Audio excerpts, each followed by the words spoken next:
Each month, myself and other Irrational Passions members will play through a new game. Modern to retro, obscure to popular. Games we've played before and those we haven't. We'll be hitting checkpoints as we go and discussing our experiences. Play along with us and join in the discussion. This is Video Game Book Club.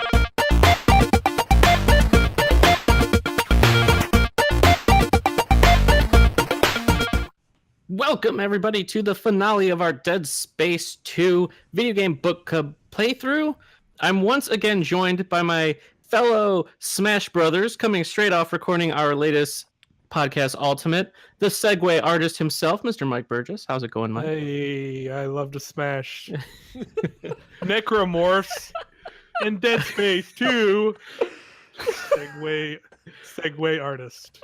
And the bandwagon kid, Alex O'Neill. I've never jumped on a bandwagon. I've never jumped off a bandwagon. These accusations are unfounded and, to be quite honest, disgusting. But I am no segue artist, that's for sure. But yes, we are coming to the end of Dead Space 2. For this checkpoint, it was, of course, finishing Dead Space 2, so it was playing through chapters 11 through the end of 15.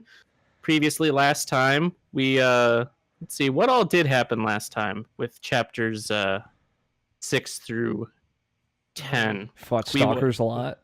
Fought some stalkers. I think we met Ellie towards the start of it, right? Yeah. Yep, she shot by us, and it was cool. We convinced a stranger to buddy up with a psychopath, so that was cool. Right. We went on to space and moved some panels. Yeah, we moved some solar arrays. panels. That was cool. So it like a solar beam shot out, and then we went to the Ishimura to we went back a moon closer or something, so we could. Jack looked at Kate and said we got to go back, and it was an episode of Lost. I'm gonna keep making Lost references across our podcast. Zoomed out of one eye into a dog's eye. Yeah, it was fucked up, dude. And yep, we did the Ishimura. We pulled that closer. We continued on, and then Strauss lost it, and that was how it ended.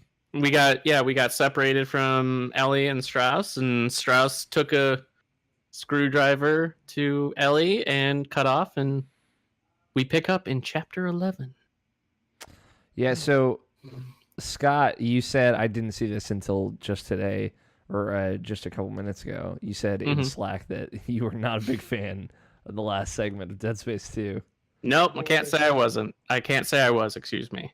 But let me tell you about playing this last segment on easy mode. Because I was gonna say, I switched to casual after a fucking horrible time involving a mining. Oh yeah, the mining part thing. Yeah. That part I remember being, because I played through the game on hard mode when I first played it, and that part stuck out in my. There are like so many moments in Dead Space, like, or in like this era of games that stick out to me as either being very good or very bad. And let me see. My first note that I wrote for the last checkpoint was, last episode we talked about the quote-unquote turret sequence of Dead Space 2, what that is, and then you get to the moving drilling platform of chapter 12 and you remember, yes, you're like, oh wait, this is it. This is the turret sequence of this video game. Here it is. Yeah, just went there and just put a big check on this. Yeah, you're like, okay, cool. It's like, area, here's our Gears of War 2 segment where we're on a giant drilling platform. Like, oh my, it's exactly that moment. It's so dumb. But yeah, we start chapter 11 with another stalkers, with two stalkers in a hallway, or two or three, and we just had to kill them, and then moved around, and then Mr. Strauss comes holding his new screwdriver buddy. Yeah, with an eyeball, with an eye speared on it. It's like, ooh, that's pretty gnarly, and he's going crazy. Yeah. And but Ellie's alive. There's a nice little reveal here. Yeah, she's true. Yeah. She like comes back and like Mm-hmm. she like hits him with something, just like smacks him up the head with something. Mm-hmm. Yeah. And she's just like, you owe me, you bastard. You owe and me then an just- eye. Yeah. And then just like disappears again, and you're just like, all right, bye. All right, sounds Cool. good. Bye. Yeah. Okay, cool. Thanks. Peace out. Off. I like to point out also, I find it very funny that we all had like the same decision of just bumping it down to the easiest level when we got to this Mhm. point. Because I might even have like the footage you'll see in the videos of Mhm. mine.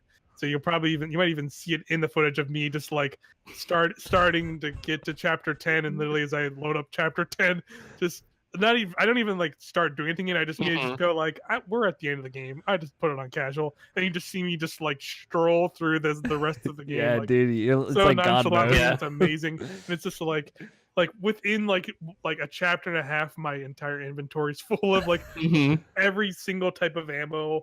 I'm like literally like going to every shop and buying like 7+ of those Mhm. power nodes to upgrade stuff. And I was like, man, this is awesome.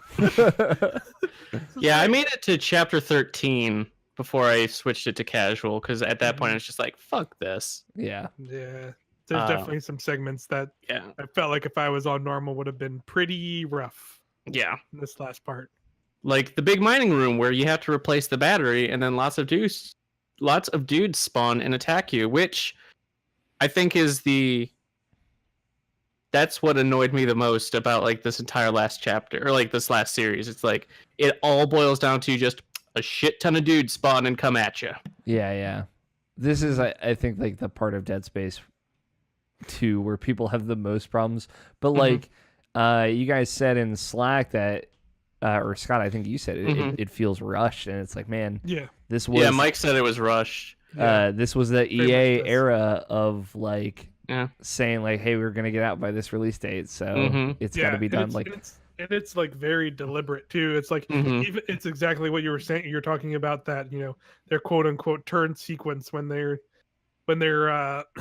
like mining through that. There's literally like at the end of that, there's just like a straight up like cut to black and Mhm. fades back up, and like your eyes again in a completely different area yeah, with Yeah. with a cart crashed into a thing, and it's just like, oh, they clearly had to be like, oh, we Yeah. know where this needs to go, and it kind of rushes out because the next segments after that like aren't like I have an bad. issue with that section to bring up when we get there. Yeah. that- I won't get too much into it now then, but like it very much felt like once you hit that point, it was just kind of like, okay, it was clear like maybe at that Mhm. point in the dev cycle they were like, oh shit, we need to get this game out like soon. Mhm. And they just kind of like blew through the last of it, because it definitely just seems like you said, it's kind of just like, hey, you're in this corridor and there's just enemies effing everywhere, yeah, and Yep. you're just taking a lot of dudes down as you just sprint through this corridor to Mhm. get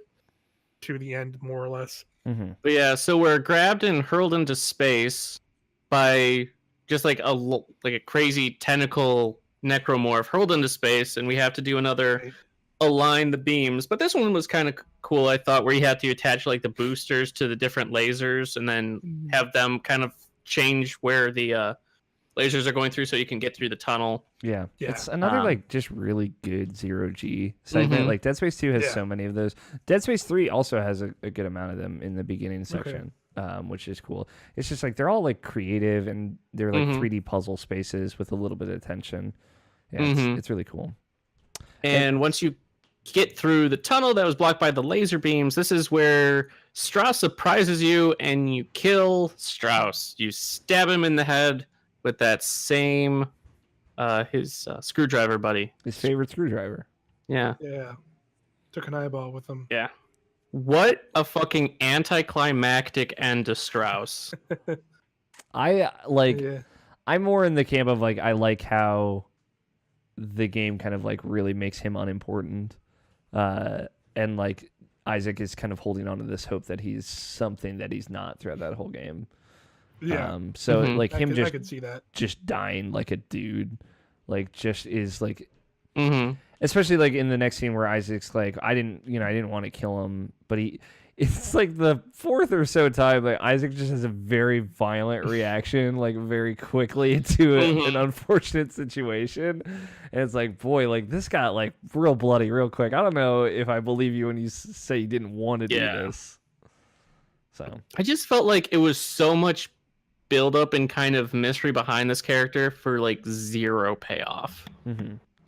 Yeah, but like it was. I think there is payoff with it because a lot of the stuff that Strauss is saying is like resurfaces right in the very end of the game. Yeah. So totally. it is very much like outlining him as like, oh, he was just like this tool that kind of got discarded.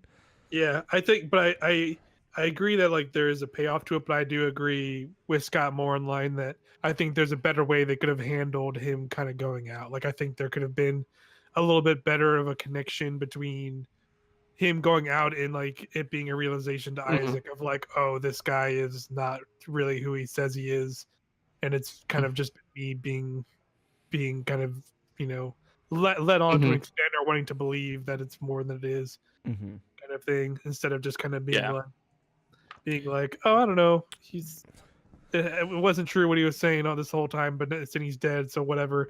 Did any of you'll see it in the thing, I totally crushed his body, and I did too. If you crush his body, you get an audio log from him. I don't know if you guys. I don't really listen. I don't know. That was the only audio log I actually listened to. I thought it was really good. Actually, I thought that was kind of interesting because it was basically like him before he went crazy, and he's like basically like seems like he's like talking to his wife or his significant other, just being like, man, I want to get out of here. I don't know what the heck's going on with me. Like it's basically like him before he's gone full crazy. Before like, he snapped. Yeah. So it was an interesting. That was an interesting one to listen to. See, one thing I think would have been a really cool direction to take it with Strauss, and this touches upon stuff that happens kind of in chapter 14, but I think it would have been really cool is after you killed Strauss, he ended up being the like immortal necromorph that just kept following you and trying to kill you towards the end. Right. The regenerator. Yeah. So that's like that would have been cool, but I think that's just a thing you missed because that thing was in the a big reveal in the original Dead Space.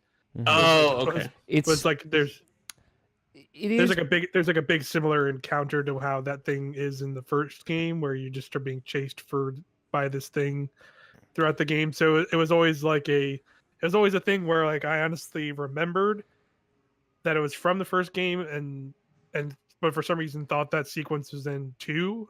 It was just kind of like me misremembering that stuff. Okay.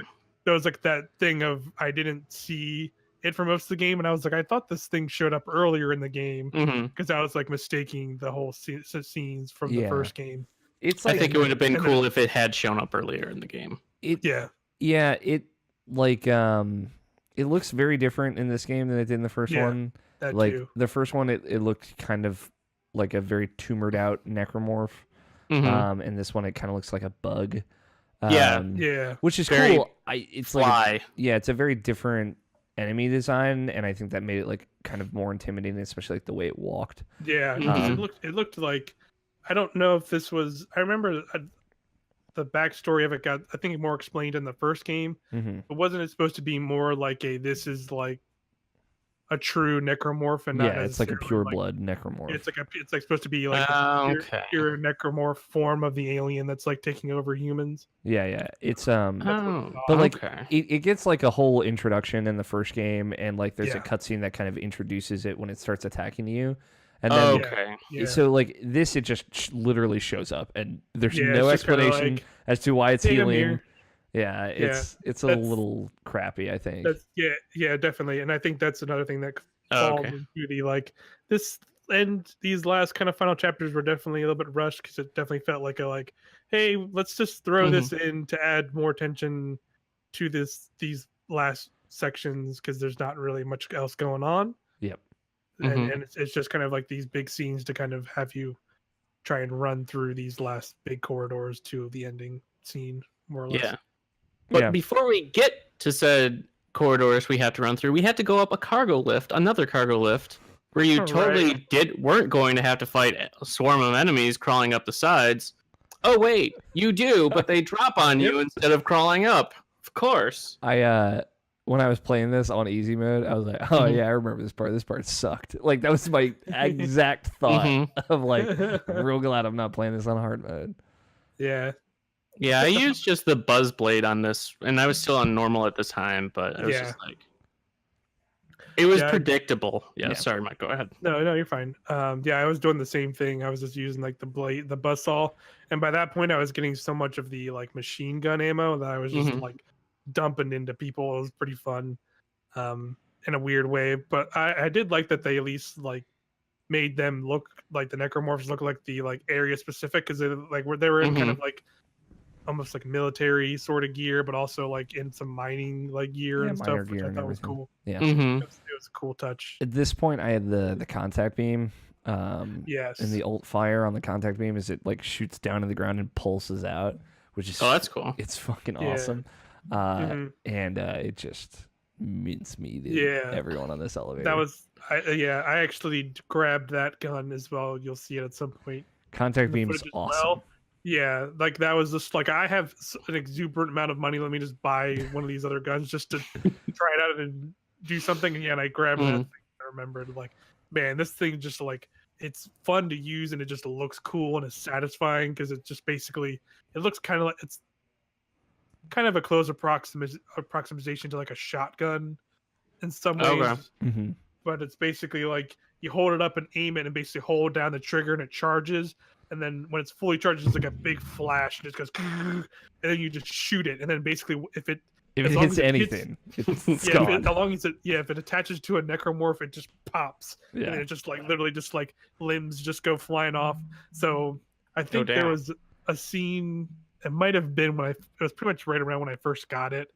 I think it might have been after this lift or before the lift, where you fight a bunch of the stalker dudes again in an area. I mean, granted, in these last few chapters, you do that like I feel like a million times. It's like almost to the point where it's like you kind of use these guys a little too much by this point. But in that regard, it was fine because I got in that room and was just immediately using stasis on one as it slow motion ran to me, and then just like point blank, just charge it up and then just pop it into its head, and then just watch it like pop into a bunch of pieces in slow mo, and you're just like, what's cool is this is good. Once you get the last notch, like the special upgrade for the contact beam, it makes the ult fire stasis any enemy it hits.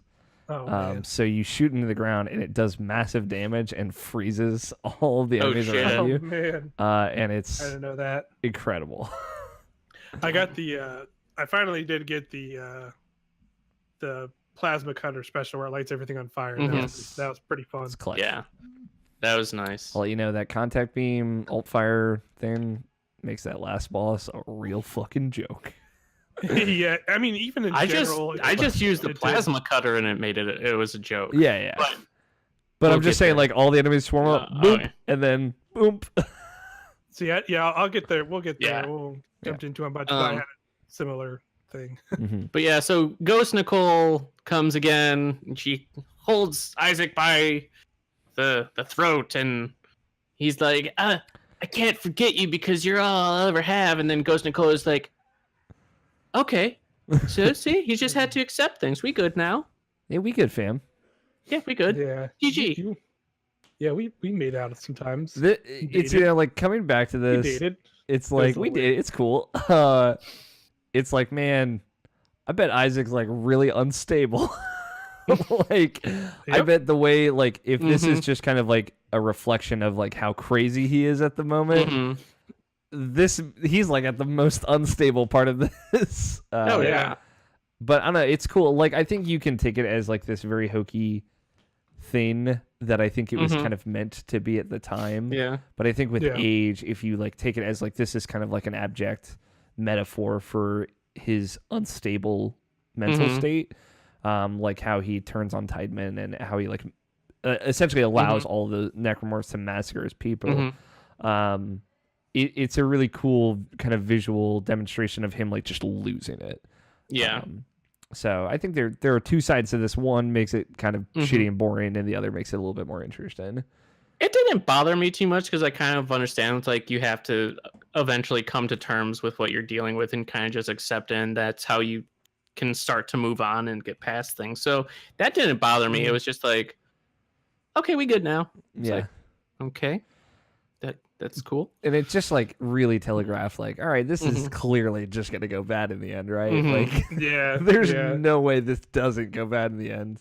Yeah, this is definitely not setting up for her just doing a heel turn at the end of this game still. Yeah. But yeah, it was weird. Chapter 12 is the entire chapter is the mining platform, as far as I'm concerned. Yeah, it pretty much was. Replace a battery. Oh, battery shorts out. Circuit. Find circuit. Replace circuit. Get on mining platform. Have fun. Which still pisses me off. It's like, why couldn't you, like, you know, share the cab? There was enough room. Yeah, right? Or at least get in that damn little space between the cab and that other place so those fucking turrets couldn't shoot you. Dude, like, seriously? I had very little light. Like, I had maybe... I was in, like, the yellow, like, the orangish area of my life. Mm-hmm. And I had I had no healing items left at this point. It took me, like, 20 tries to get through this.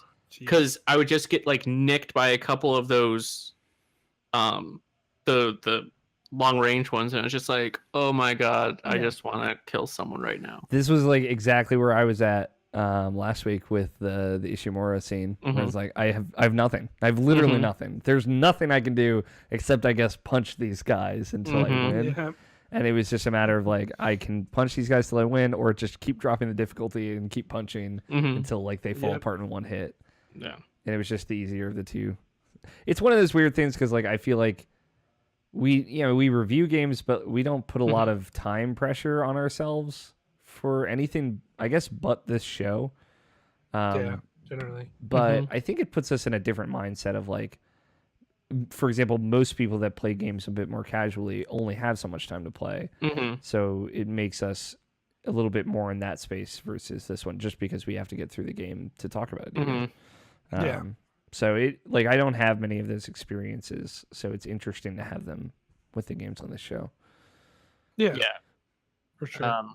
But yeah, and then we get to the cut to black, and suddenly we're in completely different locations. Somehow, Ellie, who is in a cab right behind us, is on a completely like a lower level of the station, and then we're just up here for some reason with the whole mining thing cockeyed and like in shambles. Yeah, just a weird hard cut. I've never noticed like, oh man, yeah, this is totally like a budget thing. Like I'd never thought about it in that way, but it makes total sense. Yeah, because it's like all they did was go through a wall. Yeah. From what they told, but yeah, it's a really weird scene. And it just like it's really reflective, I think, of EA at the time though. Like spoilers, like this exact same thing happened to Mass Effect 3. So like it's a reason why a lot of that ending feels like so thrown together is like, oh wow, okay, it's clear like there is a point in, especially in this time, where EA was like, all right, we have to get it done by this date, and that's it. Like we can't delay it again. So that is reflected, I think, in this game and Mass Effect 3 and a couple other EA games at the time too. Yeah. Then after the mining stuff, we're in the presidential sector, and we meet back up with Ellie, and we're like, "Oh, I'm gonna send you out on this gunship. So peace out. Thanks sorry about the eye. Have a good life." We just piece her out, and then we start talking to our ghost girlfriend. Hey man, he couldn't save Nicole, but he could save Ellie. It's true. I get why he did it. I get why it's a classic horror movie like trope, I think. Yeah. Of like sending the person away and then they come back to rescue in the end. Yeah. Like I think it worked well in this. I don't think I didn't have an issue with that. With him sending him away. It makes sense with the character and everything, not being able to save Nicole and everything that was going on. It made sense. It didn't feel random to me. I think I made a note for that part. What were you gonna say, Scott? Nothing. I'm just that then we talk and have a heart to heart with our crazy psyche girlfriend. My note at that point was, and I appreciated it, I thought this was pretty well done, was like you definitely feel the loneliness above any other emotion that like Visceral's trying to pull out of Isaac. Like he feels really lonely. Like which is like it's a very like I don't mean it in like the horror game kind of loneliness the player feels like. He feels like a character that has really like puts up walls between himself and other people, and I think they bring that feeling, that very specific feeling, out really well. It's one of like the best accomplishments of Dead Space 2, of like making Isaac a spoken character as opposed to a silent protagonist. I think they really evoke this kind of melancholy loneliness that he just kind of carries with him. Like he doesn't seem like stoked that he has to be by himself all the time. He just seems kind of reserved to it, and I really like that feeling. One cool thing that I noticed in chapter 12, briefly, is I liked when you did meet back up with Ellie to get into the mining area, how her health bar on her back was blinking red. I thought that was kind of a cool touch. Yeah. I agree. I noticed that. It is really cool. Yeah, just and you think about like the sort of also weird effed up nature of having these like weird spinal implants that show how well you're living. Yeah, but yeah, it was still a cool touch. Yeah, there's there's a huge cultural implication with the rigs and everything that they stand for. Also, because like going on with that, like Ellie walkies to you after Strauss hurts her, and she says, "I don't think I'm strong enough to fight." So like the next time you see her and she's red, it's like, okay, yeah, like this this feels really cool, and it continues on. It doesn't just like retcon itself. Totally. Yeah, she's not just like totally fine and perky, even though she probably has some bad blood loss at this point, and she's missing an eye and everything that's been going on. So I thought that was just a nice little touch that they did that they really didn't have to, but it's like makes sense. The way they make that UI stuff like a part of the world is just so cool. It's still really well done. Yeah. Agreed. Every time he just pressed down the stick and he just kind of throws his hand towards the ground and the line. The best. Line just like whoop, and it's just you're just like, all right. See, it was a thing that in this episode I realized, like I had realized it when I started playing again. I'm like, oh, you can hold this out and then like go down on the D-pad to have the line point to different things. I was like, I didn't even know that. Yeah, like it'll say like on his hand it says objective, and you can like tap it down to store, bench, and there's like one other. Damn. And I'm like, why didn't, when I was like drowning for ammo in the last episode, why didn't I just do that for store and see if I could actually find one? I was like, fuck. Yeah. Damn. Yeah, it's really cool. Again, the line's a different color and everything too. It's really cool. Yeah, that's neat. I don't really use it. But yeah, I used it in the zero G stuff a lot because it like reorients you to where you need to be. I meant like the like swapping them. Gotcha. But yeah, I did use it often. It was cool. That was a cool feature. That would have been nice. Points to a save point. That's the other one they can do. Yeah. Okay. Well, we run across soldiers telling us to freeze. So you have to run across the hall and into a door. And these soldiers are so slow they don't shoot you. I can now see. Oh, they shot me a whole lot. I was gonna say I just kind of I immediately saw like the halt. You don't do anything, and I was just like whatever, and just kind of like sprinted right to the door because I saw it in my line of view, and just like they didn't. Do they said halt, and I was like okay, and I turned around and started walking away, and then they started shooting at me. I was like, oh god, where do I go? And then I saw the door, and it's like me like taking shots constantly, like crawling toward the door. But like I'm on easy mode, so my health bar is going down like so slow. Yeah. Yeah, I just ran into the door frame and they didn't even fire a shot. I was like, that's what's supposed to happen, but that's exactly what I did. They do shoot you. Good to know. Good to know. So you have to sneak through one of those engineering ducts again to go into the control room so you can turn off power to all of the presidential area by removing a battery, which sends in a huge swarm of Necros to just destroy all the soldiers. Which is pretty great, honestly. That was like the swarm of everyone coming in was like, and like they also it's pretty cool. They also I was looking back at the footage and I didn't realize it the first time, but they actually teased that regenerating necro is there during that sequence. Yeah, he's in there. You can actually, you can actually like see him at one point, like walking towards them when a big crowd of them. And I didn't notice it the first time, and then I was looking back at the captured footage I got, and I was like, oh yeah, there's that dude. There's that. That's cool. Is that crazy guy just kind of coming in, being immortal and stuff. We get to another stalker room, which I recognize right away as a stalker room because they had the obligatory square boxes everywhere. Yeah. Walked in, it's like, wow, there's a stalker. This is a really good one though, because this is the one with the little spitty bombs in it as well, right? I know one of them. Another one had that too. Yeah. I think there might have been a few. There weren't many. I don't think.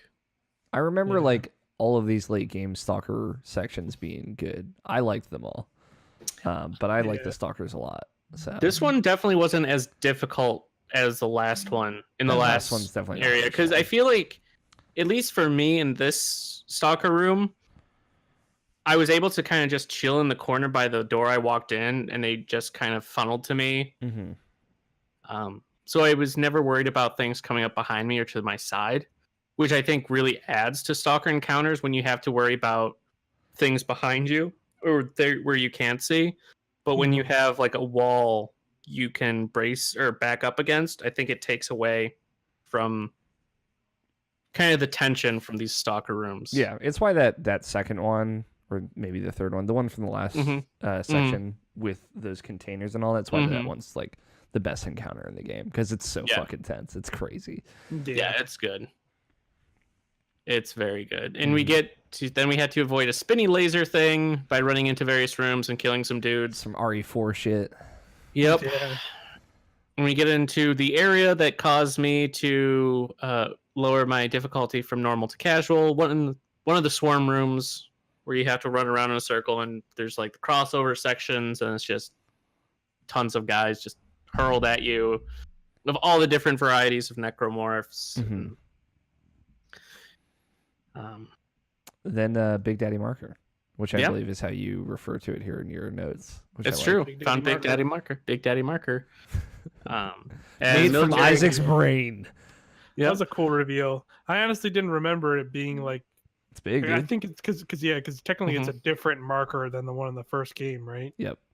Because that's what I remembered. I remembered like the original marker was like big, but it was more like statue kind of sized. So like this one's like half a goddamn space station. Yeah, this one led me down the Dead Space lore rabbit hole again, and so because having played 3, I know how fucking weird it gets from here on.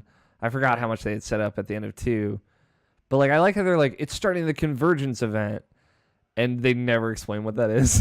Okay, good. I wasn't sure if that. I was gonna ask this of you guys. They explain what it is in Dead Space 3, and I'm gonna tell you guys, but we'll get there.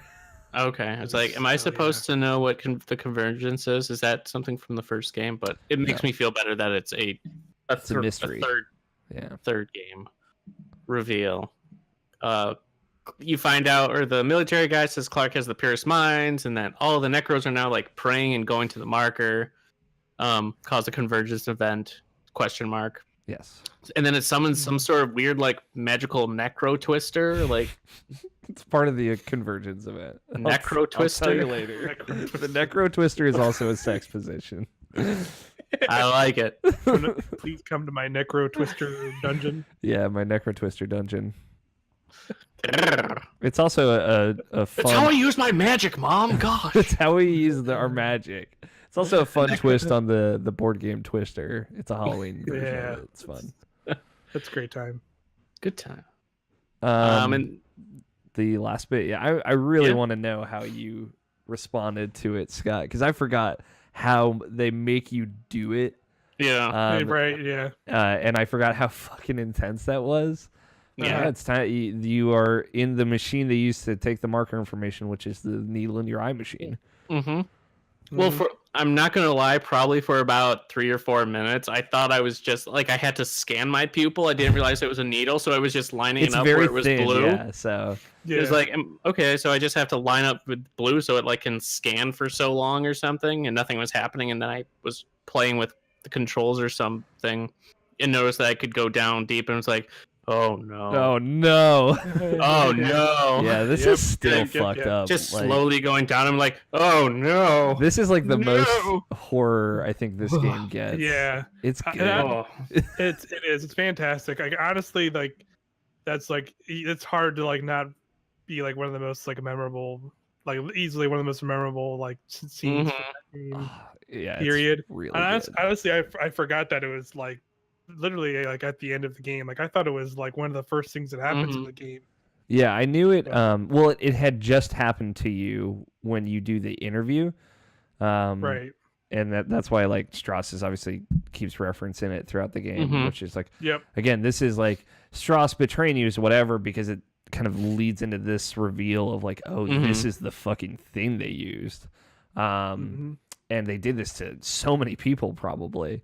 But yeah, it's just like, I remembered it in the game. I thought it was like more of a cutscene though. I forgot that you actually have to do it, which is crazy that I forgot that part of it because it's the best part. But yeah, it's your mind blocked it out. yeah, it's fucked up. Like, did either of you fuck it up? It's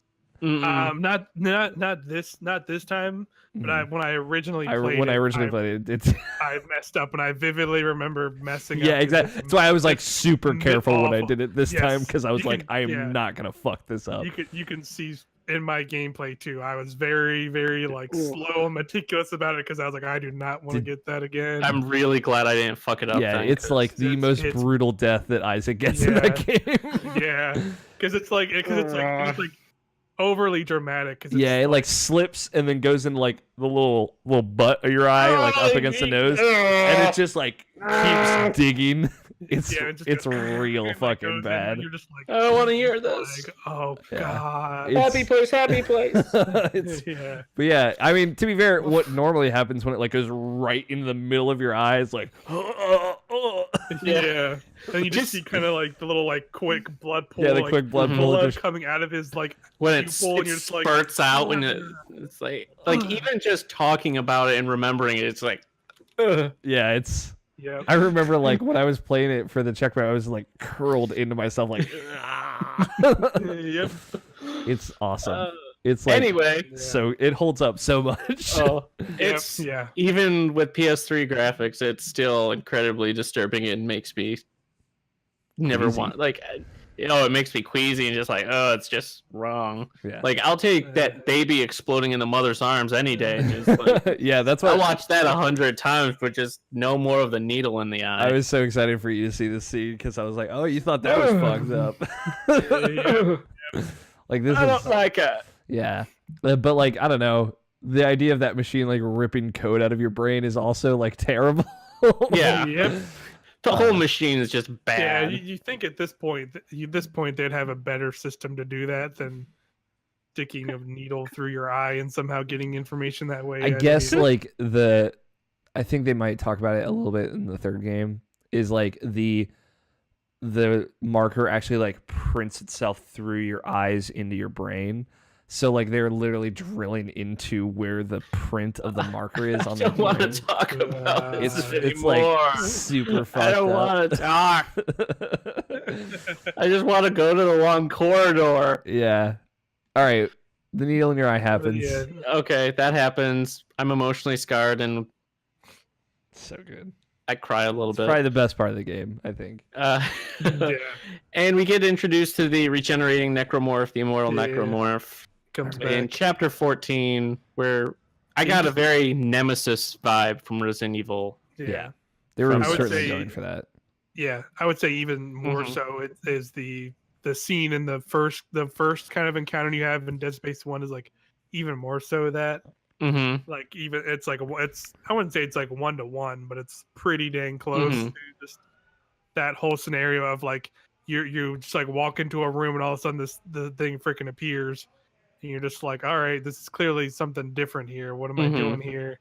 And then it just lets you kind of just like start fighting it, and then you just kind of like Mhm. shoot a limb off and like start like gutting it down, and you're just like, all right, and then all of a sudden it just starts Like, well, that's regrowing new. stuff back, and you're just like, all right, well, I'm just gonna run I'm and out. just get out of here. So I thought that there was some dumb name for this guy in Dead Space 2, and I was right. Do you guys know what it is?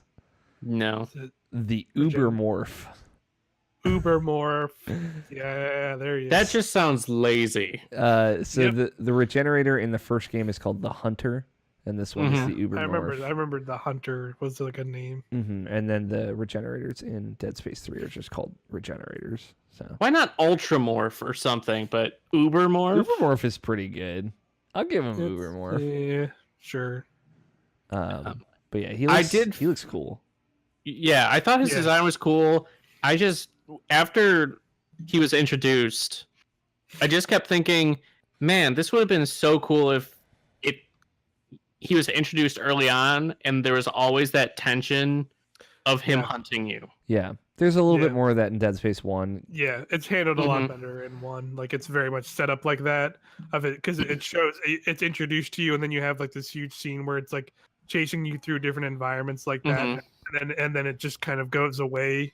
Yeah, you think you like lost it, but then you like return to the area. Like, it's that thing of like in this game where you basically come back to the area you encountered it in. You're just sitting there waiting for it, being like, all right, this thing is still in the area. It's coming. And because like you're basically trying to get off the ship at that point. Yeah. And then the way you have to deal with it is really great. Okay. But I don't like. My thing is, I didn't like the Hunter in the first Dead Space because it just forces you to keep moving, and I think it works for like the end of Dead Space 2 because like you're going through these really big areas, and it's like, all right, let's just keep going. But I loved the best part about Dead Space 1 was like how slow it was versus 2, which is much faster. So I liked taking my time through the areas. So those parts where you kind of had to rush through, I just was not as much of a fan of. I didn't like how it gets too tense for me. Like the feeling of being chased is like the one thing that really fucks me up. So I appreciated that this was like a very focused, like we're going to throw you through a lot of completely new, completely different environments very quickly. And it's going to be intense because you have to keep moving. So I was like here for it for just like this brief part of this game. Yeah, because it is pretty much just like, it fits with like where you're at in that game at that point, where it's just like literally the marker just sent this big tornado and like all the shit's going on. Yeah, all hell's breaking loose. It feels like it's an urgency to like it adds urgency to it. To this, so just like amping it up by being like, oh, by the way, now you're being chased by this regenerating monster. Yeah, versus like just keep going. So it does like just makes you basically go like, all right, I'm just gonna move. Yeah, I think it just like being chased like took some of my enjoyment out of that first game. So like I just liked how it was implemented here better because there wasn't that much of it. Okay. Which is cool because I think like, we're talking about the last 2 chapters of the game, and basically the last chapter is the final boss. But we're talking about this totally new thing introduced like right at the end of the game. I think is pretty cool. Yeah. Yep. And I think had I played Dead Space 1, I think I wouldn't have minded this happening so late in the game, because at this point it almost feels more like not an Easter egg, but like an homage or a callback or a nod to the first game. Yeah. Whereas because I didn't play the first game, I'm like, well, this would have been cool early on to kind of been hunted, which, like you guys said, happens in the first game. So I didn't have that connection. It's like, I remember something like this from the first game, which is probably more what they were going for. Yeah. To change things up. There's a handful of things in this ending scenario that they alludes back to. It's a little like, like nudge towards and homages back to the first Dead Space for sure. Yeah. So after being chased by the Ubermorph, we finally make our way to the marker, and the commander, who's been messaging us that we really don't know anything about, has most of his face burned off, and he shoots us with one of those javelin. For no good reason. I forgot, I'm like, why is your face all fucked up? Like, why is half your body burned? I'm guessing it's because he's like near the marker and it like burned him with its weird necro twister.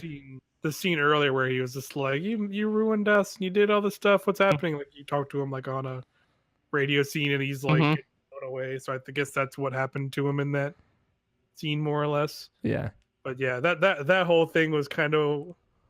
It added nothing. It added nothing in the grand scheme of like, you knew this dude was gonna like die in some horrible way because he messed up everything.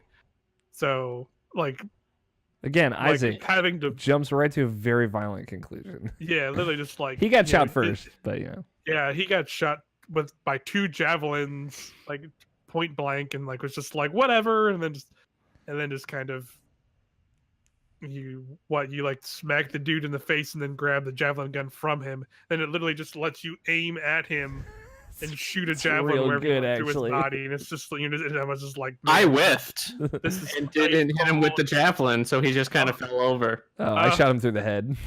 Yeah, I got like a good like right through the back of the body shot. It's pretty good. His face reminded me of I don't have either of you guys watched Breaking Bad? Yeah. Oh, the Gus's face. Yeah. Gus at the end. That, it's like I'm getting a Gus vibe from this. Yeah. Totally. I whiffed the him shooting me the first time. Got to watch him brutally murder Isaac. I feel like I got all these brutal murders, and I was like, man, I'm super unhappy. I got one in the I got the one. Well, I got one, and then ended up getting a second one because a BS thing happened, and then I just reloaded a checkpoint real fast because I didn't feel like watching it again. Yeah. But in this next part where we get to face down the final boss of the game, quote unquote, where basically after you take down what's her name? Tideman. Yeah, it shows like her basic Nicole betrays you. Nicole goes like boom, has her heel turn, and then you go into like your mind and fight her ghost form in her mind. Yeah. In your mind. It's like, remember how 5 minutes ago I made you think that I was suddenly a good guy? Well, I was actually still bad. Yeah. Well, now we're gonna fight in your head. Yeah. Yeah.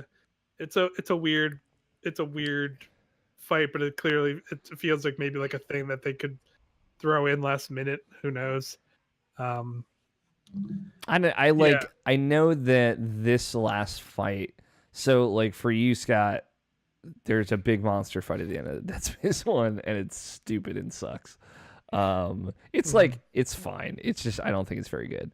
It's a lot of honestly, I don't remember it that much. It's a big pit monster, and it has a bunch of tentacles you got to shoot off, and then it grabs you, and you have to shoot things in its mouth. Or else I think I know. Okay, I think I know what you're talking about. Actually, okay. So like this was a very much a all right. We're not going to do that again. Yeah. And let me tell you about Dead Space 3, where they do that again. The final boss fight of Dead Space 3 is fucking dope, though. Okay. But yeah, it's you're fighting the shadows in your brain. Yeah. But so neither of you got the death in this where she grabs fight? you? No. Mm-mm. Okay, yeah, because I got it, and basically for Scott, or Alex, if you've never seen it, she grabs you, and then it zooms.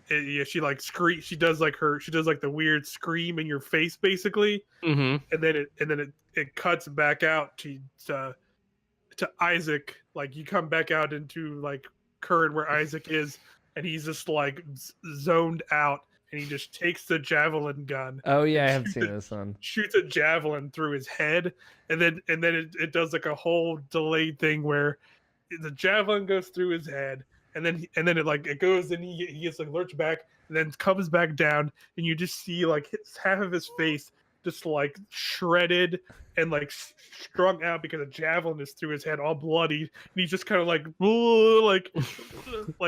wandering around for like an unnecessary amount of time, and then just like drops to his knees, and then drops down to his like stomach, all like with the camera on his like horribly like mashed face from a javelin through it, like the whole time. There's a wonderful scene in the footage of the first one I got of that. Great.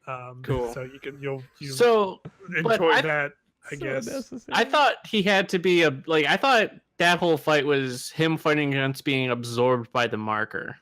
No, that's in his brain. It's like fighting his own monsters. He's fighting the marker's control over him in his brain. Yeah.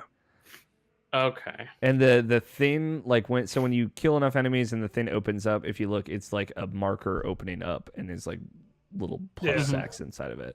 So again, the contact beam, just shoot it directly in the ground, and then the thing will open up immediately because you just killed thousands of these shadows. Well, you don't even have to deal damage to the shadows. You can just shoot her because that's you shoot her. Okay, I was just shooting all around because I had like I was just using the standard contact beam fire and was literally just kind of moving around so the smaller dudes weren't attacking me, and then just charged up a shot, hit her, and that would take her down, and then open that thing up. Then I'd just do a shot into the heart, and it was literally just like doing that back and forth that 3 times, and then that's over. Yeah, it's funny. I just kept pumping her full of plasma cutter and setting her on fire, and then shooting the heart and rinse and repeat. It's funny doing this. I played Dead Space 3 not like recently, but more recently than 2. There are not 1 but 2 of this exact fight in Dead Space 3. Nice. As like them revisiting this thematic concept. Again, Scott, how stoked are you if you want to play Dead Space 3? I think the only way I would play Dead Space 3 is like if we did like a co-op kind of let's play or like stream of it. Kind of how you did Resident Evil, but it's fun. It's fun to do that, I think. I'm curious to see it. I'm more and more curious to see it now. It's we beat Dead Space 2. The end plays out. It's great. Like the whole, you're like, I guess I die now, which is really great. Like Isaac just sits down and plays the sad music, and then of course Ellie. Well, like the credits start playing. Also, I forgot, and it's like the things coming up, and it's like zooming out, but then Ellie messages you halfway in, and it's like, I'm fucking getting you, so let's go. Gravity turns off, and then it does the one last sequence where you're like rushing toward the ship. Yeah. It's pretty cool. It is really cool. And then you like wake up because So this is another one of those nods to the exact nod to Dead Space 1. I'm sorry, Scott. The first Dead Space, because the first Dead Space is similar to this where it ends, and I think this is like that's the first time you actually see his face, right? In Dead Space 1, you see it at the very beginning as well. So okay, yeah. So in Dead Space, the end of Dead Space 1 is this exact scene where he sits down in the chair and his mask opens up and you see like a full shot of his face and he's just kind of sitting there just like in quiet, just like and then like at the last split second you see he like gets scared, looks over. Yeah, and then you see like jump scare the ghost version of his girlfriend like come over the corner of the chair and go blah, and then it cuts to black. So in this he like looks over at Ellie and she's like, "What?" And then it ends. And then it just cuts to credits. So that's like the joke to it. It's so good. The direct nod to that. But it's also like, oh, finally, like there was like kind of a happy ending. Like nothing fucked up happened. It's like, hey, all right. But yeah, it's just her reaction is, and then like immediate cut to black. It's like a very like Sopranos moment. It's fucking real good. But then we get a very Metal Gear Solid-esque mysterious voice mentioning other sites and how there's nothing left of Titan Station or the markers and lol. So you guys want to know what convergence is? Well, I kind of want to find out. All right, that's what I want to know. Dead Space 3. It's you got to play the whole game to find out. I've heard one specific thing about not specifically the full on ending to Dead Space 3, but like the DLC that ends Dead Space 3, I think is what it is. Yeah. I've heard about some of that stuff, but I don't know if that's it. That's part of it. It's like it is an aspect of that ending. It's real dumb. Yeah, from what I've heard. You probably know what it is, Mike. I would just have to. I could say 2 words to you. Give me and you would be like, okay, got it. Yeah, well, I mean, I know like that. I don't know like the specifics, but I know like the general like thing that is related to the ending. Yeah. Convergence is the act of like making that thing. So okay, which is why all of the necromorphs. Is it a giant necromorph, like a Voltron necromorph? Essentially, you're not far from it. But it's way dumber. They were like, yeah, what if we did that but dumber? And then boy, yeah, I just want to see your reaction to the end of Dead Space 3 now, Scott. It's fucking dumb. Okay. We'll have to figure something out. Dead Space 2 is good though. Yeah. It was a fun revisit. Mm-hmm. Yeah. The end, like this end chapter, it just felt pretty repetitive, and it's like just went, we're gonna just make this a fucking third person shooter. We just got to get it out. So just throw guys at them to kill. Just all of them. Pad out the time with have them run somewhere, talk a little bit, then throw more guys at them. It was just like, this part felt the most formulaic to me out of all the game or all the other checkpoints we did. Yeah, save for like the space part. Like you can see like all of the kind of cool aspects of Dead Space 2 that we've seen up until now are pretty much all forgotten about. Like the different residential areas of the station, like the environmental storytelling is really gone. The cool zero-G stuff, like the really interesting stalker encounters or other enemy encounters that like challenge you to do things differently, or like the long, like the Ishimura section is like there's no part of Dead Space 2 that's like that, and I feel like you can say that about several different parts about Dead Space 2. Yeah. But this last part is all just kind of the same to itself. It's just running and shooting. Yep. Which is a bummer, but I mean, if you liked this last part of this game, you'll like Dead Space 3 a lot. I got great news. I thought I think the gunplay of it's not bad. That didn't bother me. What bothered me was it kind of, like you mentioned, I felt it removed a lot of kind of the charm and the tension I felt from the earlier segments and kind of mystery in this last part, where they made it just run and shoot things. And how will you deal with a room swarming with this makeup of necromorphs? You did that. What about this room, which has this makeup of necromorphs? And then it's like, oh, now it's time to introduce a new necromorph. And like, again, cool. Like, what's cool is like those like really tall, really creepy, like lanky guys with the little octopus guys that come off of them. You only ever see it like 2 or 3 times in the whole game. And they're very scary each time. I totally forgot those. They're always those ones that I forget exist. But as soon as you see them, you're just like, oh, Jesus, no. This guy's fucked up. Have you seen... I don't think we got them, but have you seen the horrific death animation for those ones? I've seen it. Yeah, that's why I probably. It's real bad. Because have you seen? So Scott, for those one, basically like because like when they're separated, that's basically like literally like a human skull on like 3 little tentacle legs. So basically the thing. Oh, and it like cuts off your head and then it like goes into your and then controls you. Yeah, I've seen that. The tentacle just like decapitates you. And then just like the tentacles like slide into his neck, and then like the skull just kind of like goes in, and it does like it like he kind of shakes around and stops, and then just like the skull just like looks back at the camera, and you're just like, Jesus. Yeah, it's fucked up. This is oof. Yeah, I like. That was pretty cool. It's cool that Dead Space like plays as well as it does. Like the aiming down sights and shooting and gunplay itself, like feels like really fucking good. And like we've said this whole time, like the plasma cutter is just a fucking great weapon. And it feels good to shoot, and it feels good to cut off limbs. So it's cool to see like mechanically Dead Space still really holds up. Like the checkpoints are pretty good. Like there's a lot of stuff that really works for this game still. Totally. Complete. Good video. It was fun. I enjoyed it. It was fun. It was still a fun game, even though I hadn't played the first one. But it makes me kind of wish I had played the first one, just so I did get those nods and the callbacks to the first one. We didn't do this for the last one, but I'm curious. Well, I guess we kind of did this for the last one.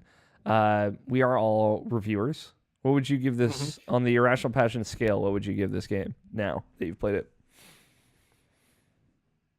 I would say like a solid 7.5. I would say 7.5 too. Yeah, I was thinking like 8 or 7.5. I would say I would probably give this an 8.5, maybe a 9, depending on how well like that needle in the eye scene fucked me up when it first came out. But it's like a 7.5 now. Yeah, I probably would have rated it higher had I played it back then, and if I had played the first one. But with just how far even narrative storytelling has come in games in the past 7 years, this game's mechanics and how it flows certainly feels dated. Mm-hmm. I still had a good time with it. It does a lot of cool things. I think it's It does paced some. pretty well too. Like it moves at a breakneck pace and it keeps that going for quite a while until it needs to slow it down in like segments like the Ishimura and whatnot. Yeah. There are issues with the story I have. I wish they had expanded and made me care a bit more or have more investment with the Tideman guy. Yeah. Or set him up at all, really. Right. Give me some reason to, besides him just wanting to kill me. Because I felt like that encounter at the end, it didn't add anything because I had zero real connection or any motivation with him besides him being a commander of these troops that wanted to kill me. Yeah. And even Strauss, I wish they had developed him a bit more or had some more Isaac and Strauss moments just to kind of bring that bond a bit closer together so it makes when Isaac kills him a bit more impactful. It's weird because like I go back and forth in my head. I think the opening of this game is excellent the way it is, but also like I imagine like what if they did like a full hour of stuff before this of like you in the hospital, like in the mental hospital, of you just like walking around being interviewed and meeting the other dudes and like seeing Tideman. Like I think of that's this weird reference, the season of House where he's like in the mental hospital right when it starts, and it's like a lot of just weird character interactions.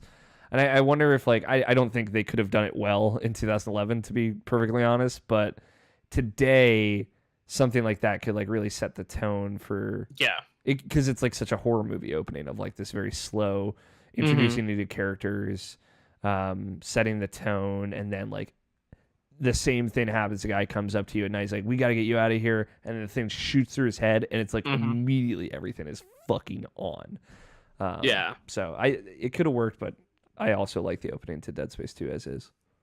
Yeah, I did too. I would say if I could change anything about this game, it would be expanding on the side characters and fleshing them out more. From Diana in the beginning, fleshing her out a bit more before it turns out her being the crazy church lady. Ellie, I thought was pretty good, but it would have been interesting to flesh her out a bit more. Yeah, she's still a pretty abrupt character. Yeah. She felt like she ended up just being a Strauss babysitter for most of the game and a reason to go to a next area. Yeah. Tideman, develop him at all to make me care that he's trying to kill me. Yeah. Strauss, give him a bit more of a backstory because I feel there could have been a really cool connection between Isaac and Strauss because especially with like how you were mentioning, Alex, how lonely Isaac feels. And really in the entire game, the only person that could relate closest to Isaac was Strauss. Yeah. So I think they could have really upped that kind of connection and bond, as fucked up as it would be. Up that a bit, so when Isaac goes and kills him, it intensifies and kind of strengthens and really pushes on the player. Isaac is all alone now, and I think that could have added a strong element to it. I think. Yeah, I agree. Yeah, and I wonder, just because I mean, at least I didn't do too many of them, but I'm curious if any of the audio logs or other logs, like maybe at least add like a little bit more to some of them. They do, but I still also think like ultimately, like I've not necessarily this is like a knock specifically against Dead Space 2. I think there's just games of that era in general, right? They never really like in game, they never really like led you to go like, hey, maybe check these out to get more story or background on this thing. You know what I mean? Like they're just kind of like a thing you pick up and then you just kind of have them. They never really like try and edge you or push you to be like, hey, maybe if you listen to this, you would learn a little bit more about this or that. You know what I mean? Yeah. So I'm curious. I'm sure maybe people who did listen or read to those that are potentially watching or listening maybe like feel free to leave in the comments being like, yeah, you dummies, there is stuff in there. Yeah, you gosh darn idiots. Yeah, you Way to read the content. It's right there in audio log 3A-FC. Exactly. I listened to Gosh. most of the audio logs. I feel like all of them had the consistent problem of like every time one starts, it's like, I'm Commander this. Like, here's my name, I'm rank. Commander Shepard, and I endorse this shop on the Citadel. Here's my rank, my job, and then in 2 lines, here's my name, I guess. And it's like, I don't care about any of these people.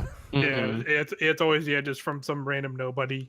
Yeah, like giving us. I think the only thing, this is like just now an off tangent because I talked about audio logs. I think the only game personally for me that has done them pretty well was Phantom Pain. I like those. I think Phantom Pain did Mhm. great audio logs. Yeah, Yeah, that was the game because it has that specifically of it leans you towards like go listen to these or put them on and they do it and they have it so you can just kind of listen to them and like still just go do whatever you want in the game. Mm-hmm.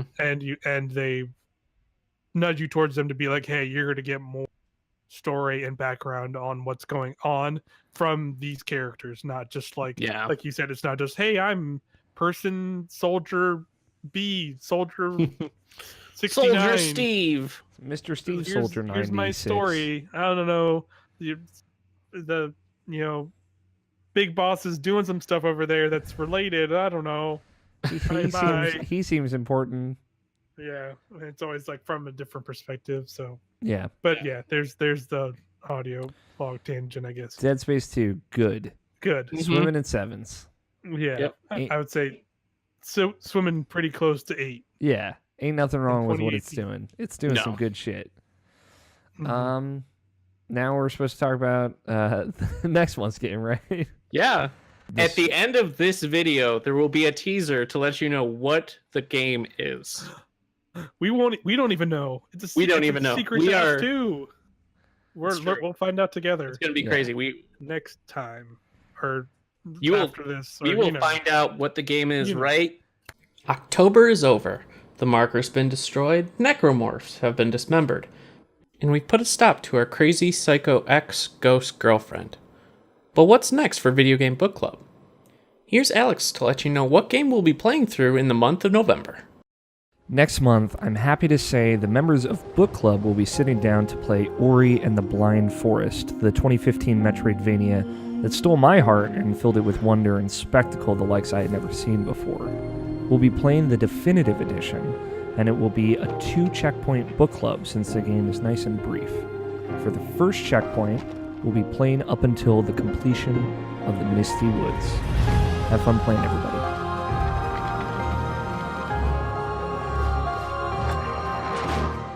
That's the game we're going to be playing. That's the game. Right there. We hope you guys like it. And that's the checkpoint, too, so we don't forget that. Yeah. Yep. Yeah. That's when we're playing until... like the hand sweep. That's it. That's what we'll be doing that time in November and whatnot. Yeah, so look forward to the game. I'll say this also to say it ahead of time. If episodes are weird or don't come out all in November, it's just because Extra Life happened and we all died. Yeah. So it's okay. Extra Life, there's some, games to talk about at the end of the year as fucking video game websites do, I guess. Extra Life, November 10th. Maybe at Extra Life, when people are asleep, there might be like we could do extra or Video Game Book Club live. Yeah, we could possibly do that. Or Smash Ultimate, or Podcast Ultimate Live. It's like Smash Live. You Smash got the hookup, dude? I got the hookup. Let me tell you. What? And my friend at Nintendo, my uncle. Whose dick are you gonna suck?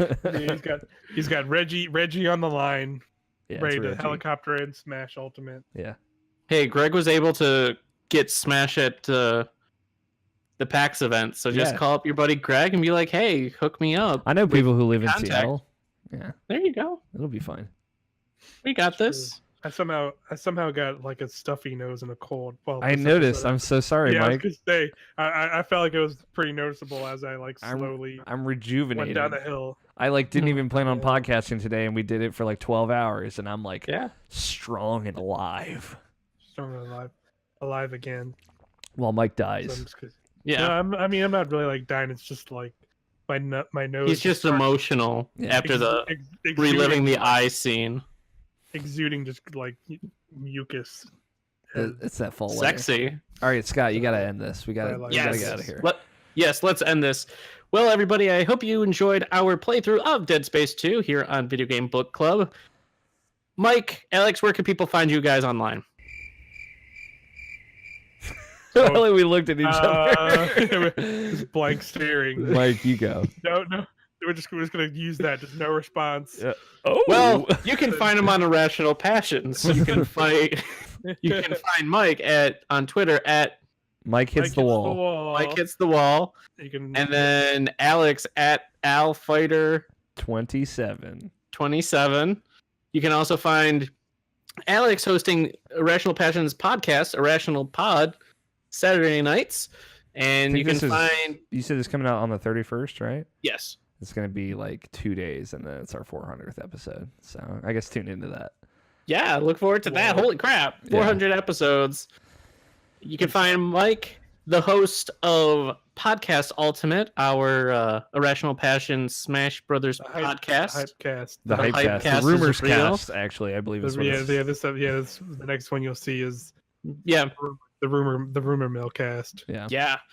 Good podcast. We literally just recorded it before we did this one. It was going to be a good one. Super fun. So check it out. It will be out. And for me, you can find me on Twitter at SolidSnake120.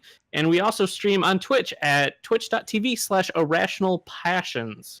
So be sure to give us a follow there. Click subscribe and the follow bell. Everything down below. Leave us a comment with games you would like to see us play on Video Game Book Club. And until next time, everybody, have a good one. Bye.